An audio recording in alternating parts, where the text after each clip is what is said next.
I'm going to be building a bakery that houses a lava farm so that I can have infinite fuel on my medieval island. Last episode, we discovered that the lava source that was originally here on this island in this hole has officially dried up. So I built a dripstone farm inside of a lighthouse so that I'd have enough dripstone to build our lava farm in this episode.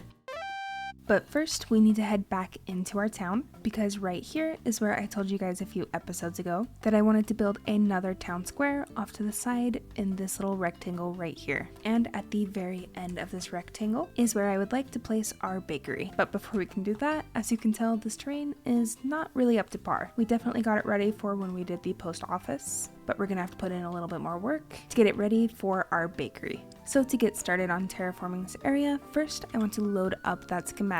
So if we select it right here and load it up, then if I go into FreeCam, we can place it a little bit easier here. And it looks like I just need to rotate this a little bit. And then I believe right here is a good location. One, because if you look through this little entrance from the actual main town, it shows that shopping banner design, which I want to use to pull people into that part of the town. And then over here on the other side of the entrance, there's still plenty of room to have other buildings, which will finish off this section of the square. And now that this is in the place that we want it to be, we can kind of see a little bit of what terrain we need to add and remove. So first off, there's a whole layer right here that we need to get rid of, and we might as well do this in a replay mod because it's a little bit painful to look at on my end. I started out by removing the top layer so that I had a flatter surface to build the bakery on top of. I then had to remove part of the second layer as well, which is where the flooring is going to be placed. And after a little bit more cleanup, we've got a good spot for us to build on top of. So it's about time we finally get to filling these chests with all the resources we're going to need today to construct our bakery. Like usual, I ran around the island gathering all of the required materials for this build from my chests, with only a few things on the list that were missing. This is mostly a simple build, thank goodness, with some basic redstone materials inside, so we don't need much to get completely ready. Unfortunately, my good fortune with my materials list means I had a problem with my recording. Unfortunately, my recording software actually froze on this screen for the remaining resources in our second chest, so I don't have a time lapse to show you guys the collection of the rest of those resources. My luck kind of kicked back in though, because we were only missing 2 things total on the list. So I think it's about time we go into our adventure segment of the video. I went ahead and AFK'd at the bone farm for some bone blocks, and the only other thing that I was missing was 8 total lava buckets. And conveniently enough, there's a spare lava pool that I've been using all series just off the coast of the main island. Now that we have all of the resources that we need finally, we can begin building the first half of this bakery lava farm.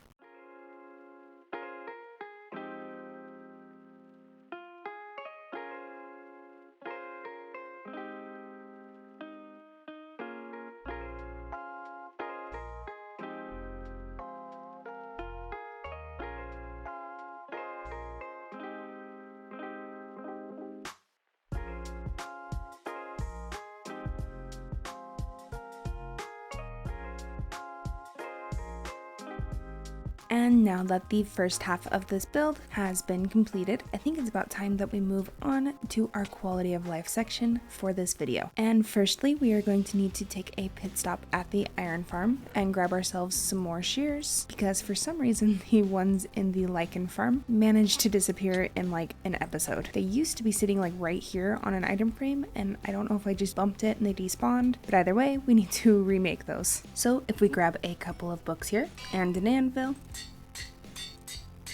then we can start combining these together to make ourselves some brand new shears with all of the enchantments that we need. And now that we have our brand new shears, the reason that we needed to remake those is because one of you guys had an excellent name suggestion, which was Cheers. And I thought that was kind of a fun play on words of shears, so I decided on going with that one. And then all we're going to need is an item frame to go right here so that we can put Cheers, the shears, right back in its spot. And now for our next quality of life segment, I actually need to build a chair. So if we just put down a minecart here and surround it with trapdoors and go up one in the back, it's a weird looking chair, but I think it'll do. Maybe if I remove the front, that'll look a little bit better. Yeah, much better, much better.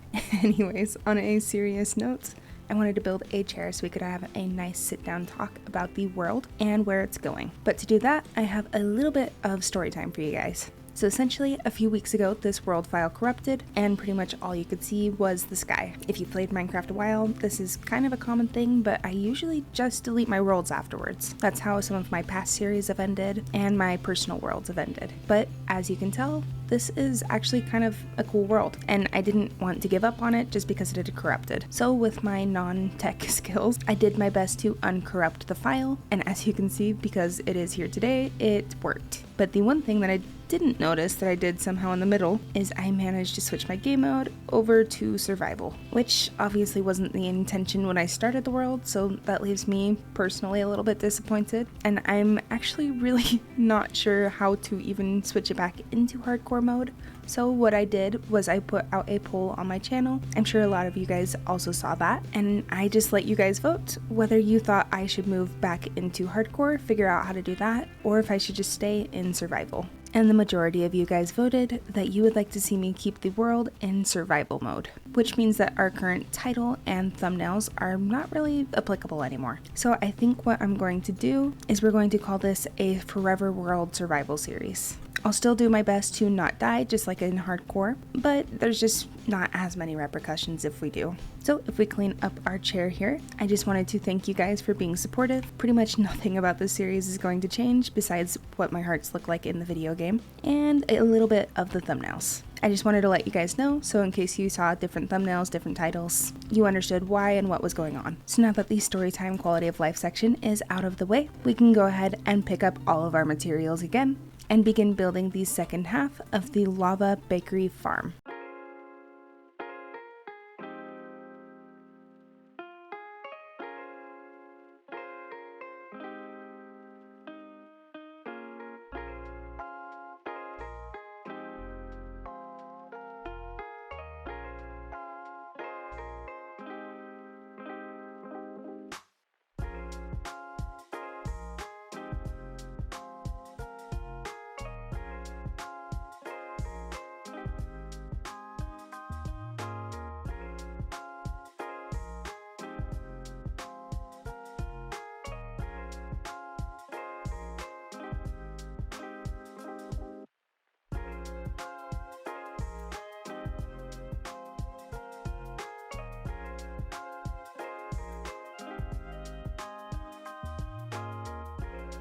And now that our beautiful lava farm bakery is officially complete, it is time for me to finally give you guys a tour. Starting out front here, we've got a windmill attached to our actual bakery, and right up here you can see we've got a little pavilion area with these sales stripes marked so that you can see that you can purchase from these two big windows up front. I also set up a couple of containers for both cookies, some bread right here, some cake is already out on display, and back here is some pumpkin pie. I also thought it was kind of a cool feature that from the window you can see some of these things being cooked. I also put a nice outdoor area for everyone in the town to come order all of their bakery goods and come sit out here in the nice town square that we'll eventually build. And with that being most of the outside details, we can go ahead and make our way inside. First of all, right to the left is our staircase going up to the upper floors. And then to the right is the actual cafe area of the bakery. As you can see, I lined a couple more chairs all along the side of the walls. And then we've got a nice little rug for us to come up to the register and order one of the 4 options off of these cute little signs that I made. I tried to find some bigger versions that I could copy and paste onto the signs so that it would be a visual representation of what we were selling, but these ones were the biggest ones that I could find. So now you can come in and order some cake off of a comically small sign. There's also this area back here where I was thinking of putting a villager so that they can kind of man the register, so you can actually come up and order from an actual person. And with that first floor complete, we can go ahead and head up to the second floor here. And this is where all of the magic happens in the bakery. So essentially what I've done is I've disguised our lava farm as some sort of oven to bake all of the cakes up here on the second floor. So essentially how this works is there's some lava right up here, and these trapdoors are see-through but still contain the lava, so I thought that was kind of a cool feature. And that lava is now dripping through a single source block, and it can be pulled downwards because we're using these dripstone spikes. And when you put a cauldron underneath it, that dripstone spike will fill the cauldron up with lava.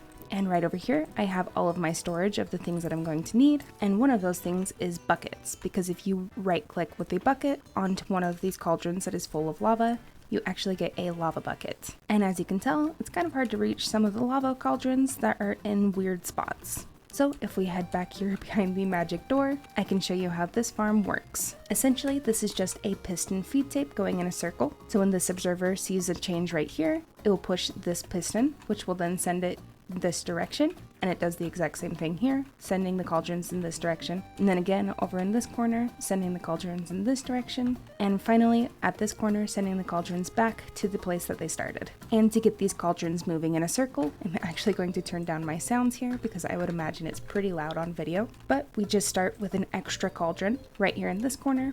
And as you can see, there's not an extra cauldron in any of these other corners. And now that there's an extra one to push everything around, we can go ahead and place a button right on top of one of our pistons. And then when we press it, it starts sending all of the cauldrons in a piston feed tape circle. So if we go back out here behind the closed door, you can now see that all of these cauldrons will eventually be available to us as they make their way around the circle, essentially making this a very weird version of an AFK lava farm. And if I put away everything in my inventory, I can show you how we AFK this farm. Essentially, you just grab any block that can fill up your entire inventory except for that one slot for the buckets. Then if I just stand over these hoppers and right click, every time a cauldron that has lava passes, my bucket will pick it up, and since there's no room in my inventory, it gets immediately dropped into those hoppers, which then go into this barrel to be collected.